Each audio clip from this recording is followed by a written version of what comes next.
எனக்கு அன்பான சகோதர சகோதரிகளே, ஆண்டவராகிய இயேசு கிறிஸ்துவின் நாமத்தினாலே உங்களுக்கு என் அன்பின் வாழ்த்துக்கள். இன்றைய நாள் செய்திக்கான வார்த்தை சங்கீதம் 69:33. கர்த்தர் எளியவர்களின் விண்ணப்பத்தை கேட்கிறார். நம் கர்த்தர் உயர்ந்தவராயிருந்தும் தாழ்வில் உள்ளவனை நோக்கி பார்க்கிறார். அதனால் தான் இந்த பூமியிலே மனிதனாக வந்து மனுஷருக்காகவே எல்லா பாடுகளையும் மரண பரியந்தம் தாங்கிக் கொண்டார், சகித்து கொண்டார். ஆதலால் அவர்தாமே சோதிக்கப்பட்டு பாடுபட்டதினாலே அவர் சோதிக்கப்படுகிறவர்களுக்கு உதவி செய்ய வல்லவராய் இருக்கிறார். இதே கர்த்தரைத்தான் தாவீது எக்காலத்திலும் தனக்கு துணையாக கொண்டிருந்தான்.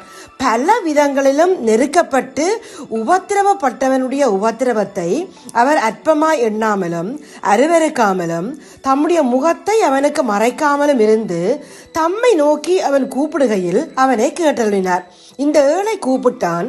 கர்த்தர் கேட்டு அவனை அவன் இடுக்கண்களுக்கெல்லாம் நீங்களாக்கி ரட்சித்தார்.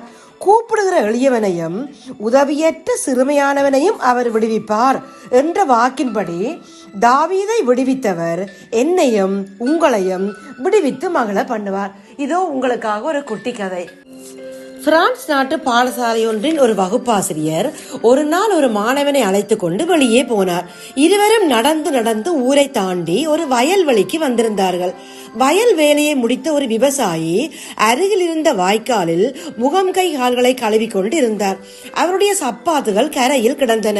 பழசாகி போன தேய்ந்து போன சப்பாத்துகள். மாணவனுக்கு ஒரு யோசனை தோன்றியது. மாஸ்டர், இந்த சப்பாத்தை எடுத்து ஒளிச்சு வைப்போமா? அந்த விவசாயி வந்து சப்பாத்தை தேடுவார். அதை காணாமல் அவர் முகம் படுகிற பாட்டை நாம் ஒளித்திருந்து பார்க்க ஜாலியா இருக்கும். இதை கேட்ட அந்த ஆசிரியரின் முகம் வேதனையால் வாடியது.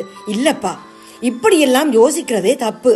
அதுலயும் ஏழைகளோட வாழ்க்கையில விளையாடுகிறது ரொம்ப ரொம்ப தப்பு. நான் ஒன்று சொல்லுகிறேன், அது மாதிரி செய்வோமா?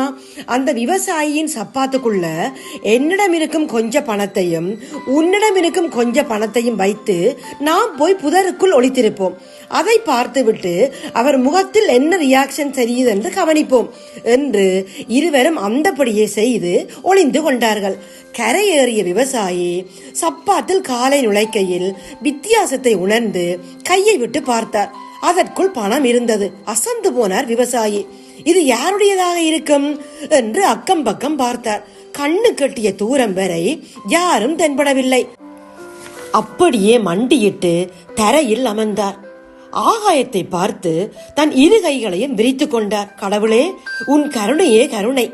வீட்டில் படுத்த படுக்கையாய் கிடக்கும் என் மனைவிக்கு மருந்து வாங்க நான் என்ன செய்கிறது? குழந்தைகளின் பசி போக்க என்ன செய்கிறது என்று யோசித்துக் கொண்டிருந்தேன். கடவுளே, நான் கேட்டதை கொடுத்துட்டீங்கப்பா என்று கண்ணீர் விட்டு அழுதார். பிறகு கடவுளுக்கு நன்றி சொல்லியபடியே தன் வீடு நோக்கி கிளம்பினார். ஆசிரியருக்கும் மாணவனுக்கும் மிகப்பெரிய சந்தோஷம்.